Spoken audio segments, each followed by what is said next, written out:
Cancer കേൾക്കുമ്പോൾ തന്നെ പേടി തോന്നിപ്പിക്കുന്നൊരു വാക്ക്. ഈ ക്യാൻസറിൻ്റെ പ്രധാനപ്പെട്ട ലക്ഷണങ്ങൾ എന്തൊക്കെയാണ്? എന്തൊക്കെ സിംറ്റംസ് കാണിക്കുമ്പോൾ നമ്മളതിന് വേണ്ട ഇവാലുവേഷൻ ടെസ്റ്റുകൾ ചെയ്യേണ്ടതുണ്ട്? ഈ ക്യാൻസറിനെ പ്രിവെൻറ്റ് ചെയ്യാനായിട്ട് നമുക്ക് ചെയ്യാവുന്ന ഏറ്റവും സിമ്പിളായിട്ടുള്ളൊരു കാര്യം എന്താണ്? ഇപ്പം ക്യാൻസറിനെ നശിപ്പിക്കാനായിട്ട്, ക്യാൻസർ സെൽസിനെ നശിപ്പിക്കാൻ നമുക്കിപ്പോൾ ഒരു റൂമിലുള്ളവരെ എല്ലാവരെയും പുറത്താക്കണമെന്ന് വിചാരിക്കുക. അവരെല്ലാവരെയും വെടിവെച്ച് കൊല്ലണമെന്നില്ല. അവരെ എല്ലാവരെയും കഴുത്തിന് തള്ളി പുറത്താക്കണമെന്നില്ല. പകരം നമുക്ക് ആ ഫാനിൻ്റെ സ്വിച്ച് ഓഫ് ചെയ്തെന്നാൽ, ആ ലൈറ്റെല്ലാം ഓഫ് ചെയ്ത് കതകും ജനലുകളും എല്ലാം അങ്ങ് അടച്ചിട്ടിട്ടുണ്ടെങ്കിൽ അവർക്കെല്ലാവർക്കും വേണ്ട സന്ദേശം കിട്ടും. അവർ പതുക്കെ അങ്ങ് ഇറങ്ങി പുറത്തു പോകും. ഇതുപോലെ ക്യാൻസർ സെൽസിനെ നമുക്ക് പ്രിവെൻറ്റ് ചെയ്ത് നിർത്താൻ, അല്ലെങ്കിൽ അവരെ പുറത്താക്കാനായിട്ടുള്ള വളരെ നാച്ചുറലായിട്ടുള്ളൊരു മാർഗ്ഗമുണ്ട്. അതെന്താണ് എന്നുള്ളത് നമുക്കിന്ന് ഡിസ്കസ് ചെയ്യാം. നമസ്കാരം, ഞാൻ doctor Bibin Jose, Pulmo medical centre, Pala, Kanjirappally and Sulthan Bathery. ആദ്യമേ തന്നെ ക്യാൻസറിൻ്റെ ലക്ഷണങ്ങൾ നമുക്കൊന്ന് ചർച്ച ചെയ്യാം. ഇതിലേറ്റവും പ്രധാനമായിട്ടുള്ള ചില ലക്ഷണങ്ങൾ: അനിയന്ത്രിതമായ പനി, അതായത് നാളുകളായിട്ട് വളരെ കടുത്ത രീതിയിലുള്ള പനി, എന്താണ് കാരണമെന്ന് മനസ്സിലാക്കാൻ പറ്റുന്നില്ല. അതേപോലെ വെയിറ്റ് കുറഞ്ഞു പോവുക, വണ്ണം. ഇപ്പം നമുക്ക് അൺഎക്സ്പ്ലെയിൻഡ് ആയിട്ടുള്ള വെയിറ്റ് ലോസ്, നമ്മൾ വേണമെന്ന് വിചാരിച്ച് ഡയറ്റ് ചെയ്തിട്ടോ എക്സസൈസ് ചെയ്തിട്ടോ ഒന്നുമല്ല, ഒരു കാര്യവും ഇല്ലാതെ 5 കിലോ 10 കിലോ ഒക്കെ കുറച്ച് മാസങ്ങൾക്കുള്ളിൽ തന്നെ നഷ്ടപ്പെടുക. എപ്പോഴും ഫുള്ളാണ് എന്നൊരു തോന്നുക, അതായത് അനോറെക്സിയ, നമുക്ക് ഭക്ഷണം കഴിക്കാനേ തോന്നുന്നില്ല. എപ്പോഴും നമ്മൾ വയറ് ഫുള്ളാണ്, അല്ലെങ്കിൽ നമുക്ക് വിശപ്പ് തോന്നുന്നേ ഇല്ല എന്നുള്ളൊരവസ്ഥ. നമുക്ക് അവിടെ ഇവിടെയായിട്ട് പല സ്വെല്ലിങ്, പല മുഴകൾ ഉണ്ടാവുക.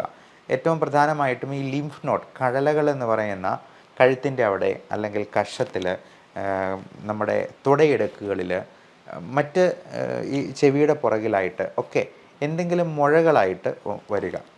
അവിടെ എന്തെങ്കിലും വീക്കോ അല്ലെങ്കിൽ വേദനകളോ ഉണ്ടാവുക. പിന്നെ ഓരോ തരത്തിലുള്ള ക്യാൻസറിനും ഓരോ ലക്ഷണങ്ങളുണ്ട്. ഇപ്പോൾ തൈറോയിഡിൻ്റെ ക്യാൻസറിന് അവിടെ മുഴകളായിട്ട്, നൊഡ്യൂളായിട്ട് വരാം. അപ്പോൾ പലപ്പോഴും പല ക്യാൻസറുകളും നമ്മൾ തുടക്കത്തിൽ തന്നെ സ്വെല്ലിംഗ് ആയിട്ടിരിക്കുമ്പോഴത്തേക്കും അത് ചികിത്സിച്ചെന്നാൽ ക്യാൻസറസ് ആകാതെ മാറാനായിട്ട് നമുക്ക് അത് പ്രിവെൻറ്റ് ചെയ്യാനായിട്ട് സാധിക്കും. ക്യാൻസർ എന്ന് പറയുന്നത് തന്നെ ഒരു സെല്ലിന്, ഒരു കോശത്തിന്, അല്ലെങ്കിൽ ഒരു ഗ്രൂപ്പ് ഓഫ് സെൽസിന് ഭ്രാന്ത് പിടിച്ചതുപോലെ പെറ്റുപെരുകയാണ്.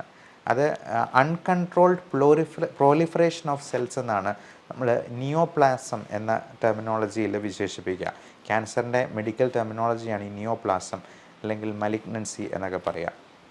അപ്പോൾ അങ്ങനെ എന്തെങ്കിലും ഒരു സ്വെല്ലിംഗ് ഉണ്ടെന്നുണ്ടെങ്കിൽ ഏറ്റവും പെട്ടെന്ന് തന്നെ അതിൻ്റെ ബയോപ്സി, അല്ലെങ്കിൽ മിനിമം ഒരു FNAC ടെസ്റ്റിംഗ് ചെയ്യുക, ഫൈൻ നീഡിൽ ആസ്പിറേഷൻ സൈറ്റോളജി എന്ന് പറയുന്ന ടെസ്റ്റ്.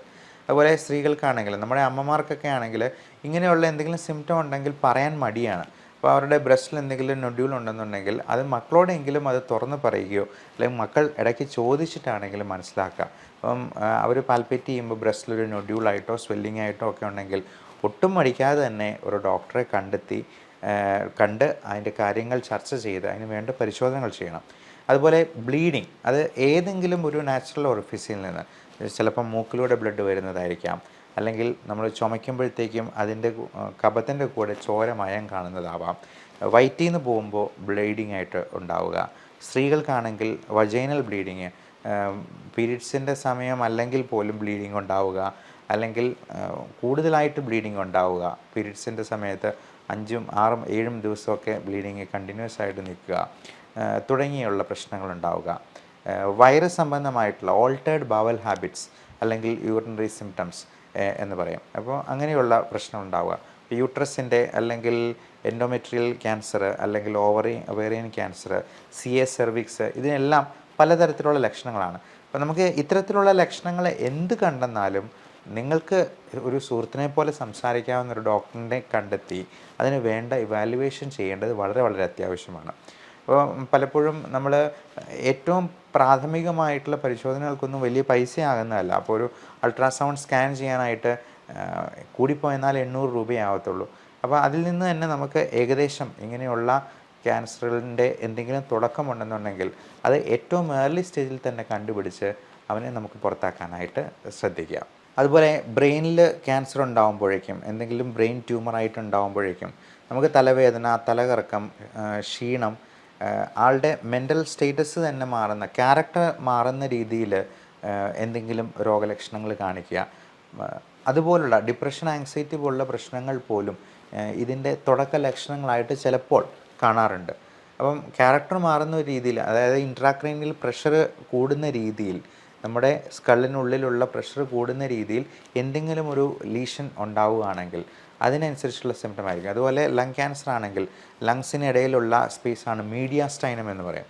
അപ്പോൾ അങ്ങനെയുള്ള ക്യാൻസറുകളാണ് പലപ്പോഴും ലിംഫോമ, സെമിനോമ തുടങ്ങിയ ക്യാൻസറുകളൊക്കെ. അപ്പോൾ പല സെലിബ്രിറ്റീസും യുവരാജ് സിംഗിനെ പോലെ, മമത മോഹൻദാസ് എന്ന നടിയെപ്പോലെ ഒക്കെ പല ആൾക്കാരും ഇങ്ങനെയുള്ള ക്യാൻസറിൽ നിന്നും പൂർണ്ണമായിട്ടും മുക്തി പ്രാപിച്ച് ജീവിതത്തിലേക്ക് വളരെ സക്സസ്ഫുൾ ആയിട്ട് തന്നെ തിരിച്ചു വന്നിട്ടുള്ള ആൾക്കാരാണ്. അപ്പോൾ ഇങ്ങനെ എന്ത് സിംറ്റംസ് ഉണ്ടായെന്നാലും നമ്മൾ ഏറ്റവും പ്രാഥമികമായിട്ടുള്ള ഒരു ചെസ്റ്റ് എക്സ്റേ എടുത്ത് നോക്കുന്നതിനോ, അല്ലെങ്കിൽ ഇപ്പോൾ ബ്രെയിൻ റിലേറ്റഡ് ആയിട്ടുള്ള പ്രശ്നമാണെങ്കിൽ ഏറിപ്പോയെന്നാൽ ഒരു CT സ്കാൻ ചെയ്ത് നോക്കുന്നതിനോ ഒന്നും ഒരുപാട് പൈസ ചിലവാക്കേണ്ട ആവശ്യം വരത്തില്ല. നമ്മൾ എന്തെങ്കിലും സംശയകരമായിട്ട് കണ്ടെന്നാൽ മാത്രമേ പെറ്റ് സ്കാൻ എന്ന് പറയുന്ന പോസിട്രോൺ എമിഷൻ ടോമോഗ്രഫി, നമ്മുടെ ശരീരത്തിലെ ഏതെങ്കിലും ഒരു ക്യാൻസർ സെൽ ഉണ്ടെന്നുണ്ടെങ്കിൽ നമുക്ക് കൃത്യമായിട്ട് അറിയാനുള്ള ഒരു സ്കാനിങ്, നൂതനമായിട്ടുള്ളൊരു ടെക്നോളജിയാണ് ഈ പെറ്റ് സ്കാൻ എന്ന് പറയുന്നത്. അപ്പം അനിയന്ത്രിതമായിട്ട് പെറ്റുപെരുകുന്ന ഇൻക്രീസ്ഡ് ഗ്ലൂക്കോസ് അപ്ടേക്കുള്ള ഏതെങ്കിലും സെൽസോ ഗ്രൂപ്പ് ഓഫ് സെൽസോ ഉണ്ടെന്നുണ്ടെങ്കിൽ നമുക്ക് പെറ്റ് സ്കാനിൽ ഡിറ്റക്റ്റ് ചെയ്യാൻ പറ്റും. അപ്പോൾ എന്തെങ്കിലും സംശയങ്ങളുണ്ടെന്നുണ്ടെങ്കിൽ നമുക്ക് ആ പെറ്റ് സ്കാൻ വഴി അത് പൂർണ്ണമായിട്ടും ദൂരീകരിക്കാനായിട്ട് പ്രത്യേകമായിട്ടും ഓർക്കുക. ഇനി ഈ ക്യാൻസർ പ്രിവെൻറ്റ് ചെയ്യാനായിട്ട് നമ്മൾ എന്തെല്ലാം കാര്യങ്ങൾ ശ്രദ്ധിക്കണമെന്നുള്ളത് ഓർക്കുക. ഏറ്റവും പ്രധാനം നമ്മുടെ ബാഡ് ഹാബിറ്റ്സ് എല്ലാം ഒഴിവാക്കുക എന്നുള്ളതാണ്. ദുശീലങ്ങൾ, പ്രത്യേകിച്ചും സ്മോക്കിംഗ്, ആൽക്കഹോൾ.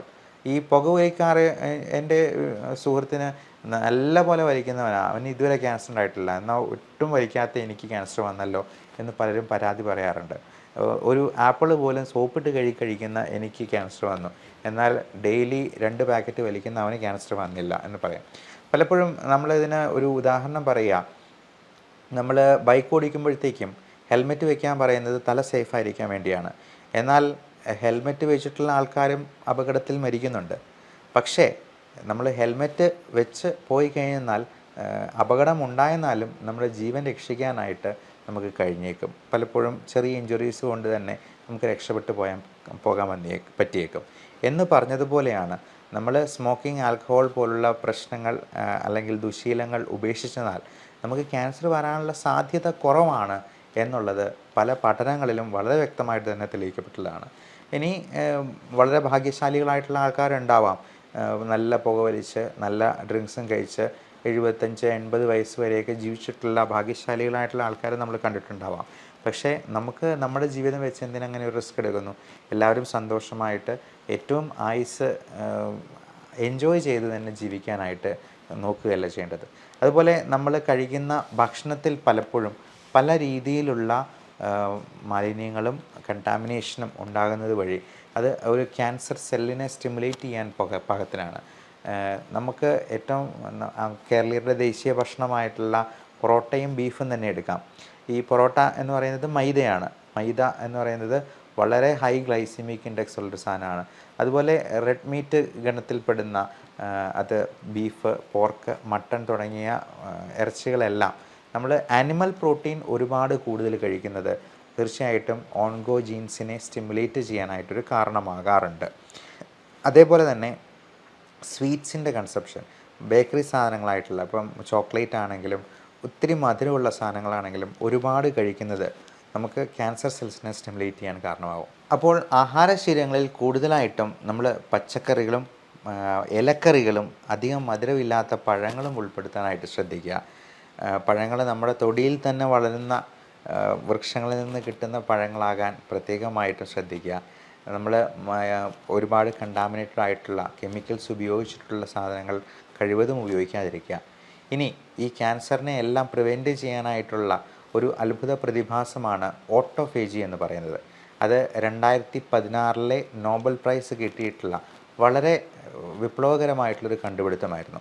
യാഷിനോറി ഓസുമി എന്ന് പറയുന്ന ജാപ്പനീസ് ശാസ്ത്രജ്ഞൻ, അദ്ദേഹത്തിന് ഫിസിയോളജി ഓഫ് മെഡിസിനിൽ നോബൽ പ്രൈസ് 2016 ഏതാണ്ട് 6-7 വർഷങ്ങൾക്ക് മുൻപ് കിട്ടിയിരിക്കുന്ന വളരെ വിപ്ലവകരമായിട്ടുള്ള ഈ കണ്ടുപിടുത്തത്തിന് ഓട്ടോഫേജി എന്നാണ് പേര് പറയുക. ഓട്ടോഫേജി എന്ന് പറഞ്ഞാൽ മറ്റൊന്നുമല്ല, നമ്മുടെ സെൽസിനെ, ക്യാൻസർ സെൽസിനെ നമ്മുടെ തന്നെ കോശങ്ങൾ തന്നെ കാർന്ന് തിന്നുന്ന ഒരവസ്ഥ. അതായത് അവരെ സ്റ്റാർവ് ചെയ്ത് അവരെ പട്ടിണിക്കിട്ട് കൊല്ലുക എന്നുള്ളത്. അതിന് വേറൊന്നുമല്ല, നമ്മൾ കൃത്യമായിട്ടുള്ള ഫാസ്റ്റിംഗ് അനുഷ്ഠിക്കുക എന്നുള്ളതാണ്. നമ്മളൊരു 16-18 മണിക്കൂർ ഒരു ദിവസം നമുക്ക് കൊടുക്കാൻ, ഫാസ്റ്റിങ്ങിന് വേണ്ടി കൊടുക്കാൻ പറ്റുവാണെന്നുണ്ടെങ്കിൽ അത് മാത്രം മതി ഓട്ടോഫേജി എന്ന പ്രതിഭാസം വഴി നമ്മുടെ ക്യാൻസർ സെൽസിനെ കൊന്നൊടുക്കാൻ എന്നുള്ളതാണ്. അപ്പോൾ മാസത്തിലൊരിക്കലോ അല്ലെങ്കിൽ ഒരു 3 മാസത്തിലൊരിക്കലോ എങ്കിലും ഈ പറയുന്ന ഇൻ്റർമീഡിയറ്റ് ഫാസ്റ്റിംഗ്, അത് 16 മണിക്കൂറോ 18 മണിക്കൂറോ എങ്കിലും നമുക്ക് അനുഷ്ഠിക്കാൻ കഴിയുവാണെങ്കിൽ അത് തന്നെ നമ്മുടെ ക്യാൻസറിനെ പ്രതിരോധിക്കാനായിട്ട് ഏറ്റവും വളരെ സഹായിക്കുന്ന ഒരു സംഗതിയാണ് എന്നുള്ളത് ഓർക്കുക. ഈ ഓട്ടോഫേജി എന്ന വാക്കിന് സെൽഫ് ഈറ്റിംഗ് എന്നൊരർത്ഥം കൂടിയുണ്ട്. അതായത് നമ്മുടെ ക്യാൻസർ സെൽസിനെ നമ്മുടെ കോശങ്ങൾ ഉപയോഗിച്ച് തന്നെ അങ്ങ് കാർന്ന് തിന്നുക. ഞാൻ ആദ്യം പറഞ്ഞ ഉദാഹരണം പോലെ ഒരാളെ പുറത്താക്കാനായിട്ട് അവനെ വെടിവെച്ച് കൊല്ലുമൊന്നും വേണ്ട. അവിടുത്തെ ലൈറ്റും ഫാനും ഒക്കെ അങ്ങ് ഓഫ് ചെയ്ത് കഴിഞ്ഞിട്ട് ആ കതവ് അങ്ങ് അടച്ചിട്ട് കഴിഞ്ഞിട്ടുണ്ടെന്നുണ്ടെങ്കിൽ, ജനലും എല്ലാം അടച്ചിട്ട് കഴിഞ്ഞിട്ടുണ്ടെങ്കിൽ അവന് തന്നെ മനസ്സിലാക്കും ഇറങ്ങിപ്പോകാനുള്ള സമയമായി എന്നുള്ളത്. ഇതുപോലെ നമുക്ക് ഈ സെൽഫ് ഈറ്റിംഗ് വഴി, ഓട്ടോഫേജി വഴി ക്യാൻസറിനെ പടിക്ക് പുറത്ത് നിർത്താനായിട്ട് എല്ലാവർക്കും സാധിക്കട്ടെ. നല്ല ആരോഗ്യം ആശംസിക്കുന്നു. Love and regards, doctor Bibin Jose, Pulma medical centre, Pala, Kanjirappally and Sulthan Bathery.